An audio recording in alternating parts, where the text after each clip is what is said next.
Now then, this is my Mark II. I bought it on the strength of it's a really good unwelded solid shell. So that was why I bought the thing. It's a proper thing, and it had an XE in it, and I'm a big fan of the XE, so I thought, yeah, we'll stick with that.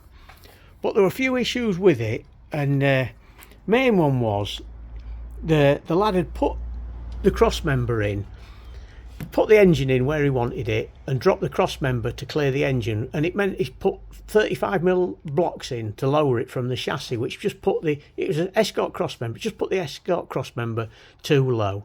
The ground clearance wasn't very good, and the track control arms were really straight. So I thought about lowering it a bit more, which meant I didn't want to go below straight. So I thought I'd make another cross member or modify another Escort one, just so I could lower the rack mount and bring it up a bit.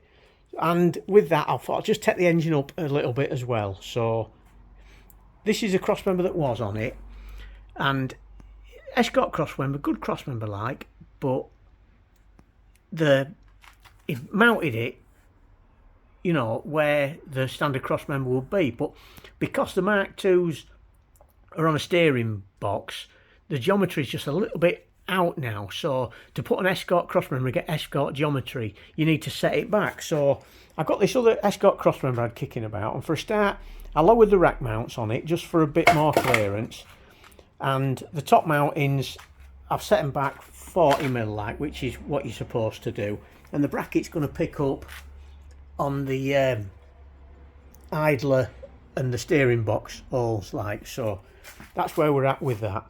I'm happy with the cross member now. I've got it made, got it offered up, braced it up, got it welded now. Like I say, it's lowered 15mm the rack mounting is like. So I had a bit of a measure while the other cross member was on it, and that should give me enough clearance now with the engine that I'm moving up. So the engine, I mean, when you put these engines in, you're supposed to run like 7 degrees, I think what it is. So this, it was about 4 degrees, and when I had a look, the gearbox bell housing, it was a 0 degrees one. So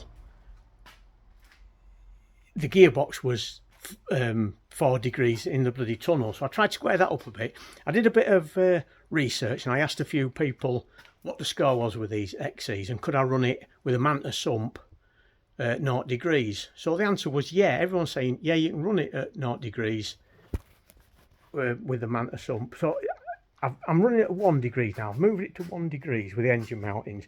So I've brought the engine mountings up a little bit, which will give me the clearance that I want, and like I say, square the gearbox up in the tunnel. So that's where I'm at with it at the moment. Few other things with it. I didn't like the fact that the wheels were stuck out from the front. What happens with Cortina top mounts? They're 4 inches wider than an Escort at top, so whatever it is, it's 4 inches wider. So you'd think that'll be a good thing.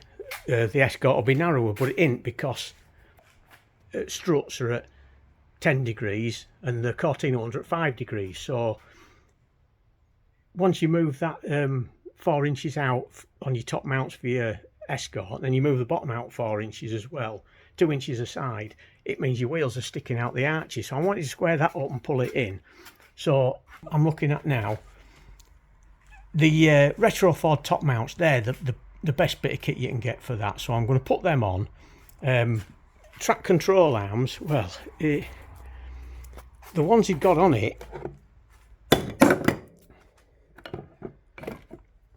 there is some that I had off an old Escort rally car. They're about 40mm out as well, you know, which is going to square it up. So that's going to put the suspension where it should be with them top mounts. But with the top mounts that I'm going to put on it that are coming in, these track control arms, I'm hoping to use like Escort ones. Well, what I'm going to do, I could do to put them get them retro Ford ones. You know, everything's made for Cortina, so that's what I'm going to put on it. But at the moment, just for trying everything, I'm going to put on these Escort ones that I've got, just to offer it up, make sure everything's going to look somewhat like.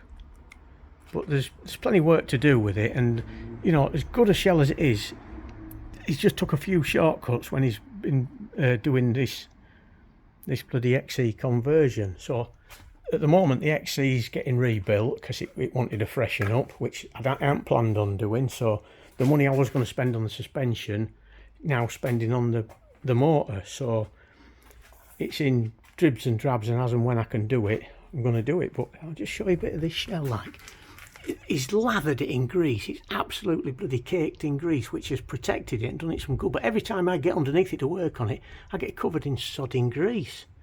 In my hair, it's all over. So a few bits I want to do with it, but what I'll do is, when I get this cross member offered up and these track control arms, I'll get another video and we'll just see what it's like. Okay mate, thank you.